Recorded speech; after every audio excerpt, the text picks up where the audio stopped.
تلوار کی دھار اور قلم کی روشنائی۔ آج ہم تاریخ کی ایک ایسی شخصیت کا تجزیہ کر رہے ہیں جو بالکل انہی دو انتہاؤں کے درمیان کھڑی ہے۔ ایک ایسی کہانی جہاں شدید جنگ و جدل اور فن و ثقافت کی سرپرستی کے درمیان ایک عجیب سا لیکن نہایت مضبوط توازن قائم کیا گیا تھا۔ اب یہاں سب سے بنیادی تضاد یعنی ایک بہت بڑا پیراڈاکس سامنے آتا ہے۔ آخر ایک ہی حکمران کو دو بالکل مختلف روپ میں کیسے یاد رکھا جا سکتا ہے؟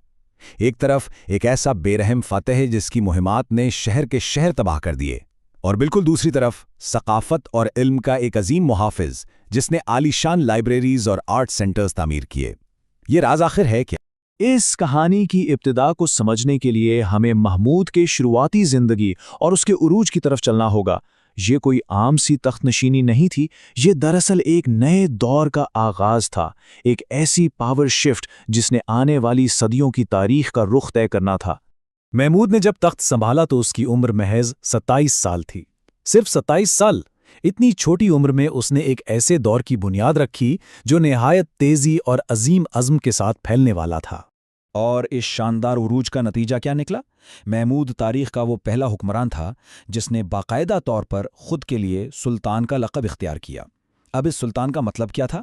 اس کا مطلب تھا اعلیٰ ترین طاقت اور ایبسولیوٹ اختیار، یعنی یہ صرف ایک ٹائٹل نہیں تھا بلکہ دنیا کے سامنے ایک طاقتور وراثت کا کھلا اعلان تھا۔ اور اس طاقت کا پھیلاؤ واقعی حیران کن تھا۔ 998 عیسوی میں تخت پر بیٹھنے کے بعد اس کی سلطنت دیکھتے ہی دیکھتے موجودہ افغانستان، پاکستان اور ایران کے بڑے حصوں تک پھیل گئی۔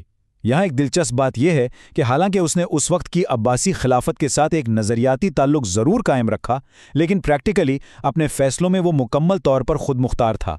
خیر، اب ہم اس کہانی کے فوجی رخ کی طرف آتے ہیں، کیونکہ یہی وہ میدان تھا جہاں اس کی طاقت کا اصل مظاہرہ ہوا۔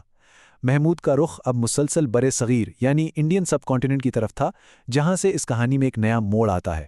اس نے برے صغیر میں ایک دو نہیں بلکہ مسلسل 17 الگ الگ فوجی حملے کیے۔ یہ نمبرز اپنے آپ میں بہت کچھ کہتے ہیں۔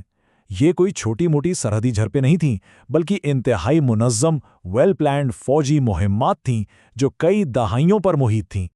اب یہاں سوال پیدا ہوتا ہے کہ ان مہمات کا اصل نشانہ کیا تھا؟ سومناتھ، متھرا، کنوج، یہ سب اس وقت کے انتہائی امیر مندروں کے شہر تھے۔ یہاں مورخین یعنی ہسٹورینز کے درمیان آج بھی ایک بحث چلتی ہے۔ کچھ کہتے ہیں کہ یہ ایک مذہبی جنگ تھی، جبکہ دوسروں کا ماننا ہے کہ یہ محض خزانے بھرنے کی ایک اقتصادی مہم تھی۔ لیکن دونوں صورتوں میں ایک حقیقت بالکل طے ہے کہ ان شہروں سے بے پناہ دولت نکال کر لے جائے گئی۔ لیکن لگاتار یہ فتوحات آخر ممکن کیسے ہوئیں؟ اس کی وجہ تھی محمود کی فوج کی تیزی۔ ان کی فوج اپنی ہائی موبلٹی اور گھڑ سوار دستوں یعنی کیولری کے بھاری اور انتہائی منظم استعمال کے لیے جانی جاتی تھی۔ اسی سپیڈ اور ٹیکٹک کی بدولت اس نے ہندو شاہی جیسی بڑی اور طاقتور مقامی طاقتوں کو مسلسل شکست دی۔ تو اب آتے ہیں اس کہانی کے سب سے بڑے تضاد یعنی اس دوسرے حصے کی طرف۔ جنگوں سے جمع کی گئی اس بے حساب دولت کا آخر ہوا کیا؟ دراصل یہی وہ مقام ہے جہاں تلوار کی کمائی نے قلم کی سرپرستی کی۔ یہ ساری دولت غزنی میں ایک عظیم ثقافتی انقلاب یعنی کلچرل رینیسا کا سبب بنی۔ ہندوستان سے لائی گئی اس دولت کو محمود نے اپنے دارالحکومت غزنی کو آرٹ اور سائنس کا ایک زندہ مرکز بنانے میں لگا دیا۔ اس کا دربار فارسی ادب اور کلچر میں پوری طرح رنگا ہوا تھا، یہاں تک کہ اس نے عظیم ریاضی دان اور کرونکلر البیرونی اور نامور شاعر فردوسی جیسے عظیم ذہنوں کی ایسی دل کھول کر سرپرستی کی جو آج بھی انسانی تاریخ کے بہترین اثاثوں میں شمار ہوتے ہیں۔ تو اگر دیکھا جائے تو یہ اس پوری کہانی کا نچوڑ ہے۔ ایک طرف ہندوستان میں فوجی مہمات سے نکلنے والی دولت تھی اور دوسری طرف وہی دولت غزنی میں تخلیق اور علم کی بنیاد بن رہی تھی۔ ایک ہاتھ سے تلوار کے ذریعے دولت حاصل کرنا اور دوسرے ہاتھ سے اسی دولت کے ذریعے قلم، آرٹ اور دانشوری کو پروان چڑھانا، یہ واقعی اس کی سلطنت کا ایک مکمل اور حیران کن اکنامک سائیکل تھا۔ تو پھر ان سب باتوں کو سامنے رکھ کر آخر میں کیا نتیجہ نکلتا ہے؟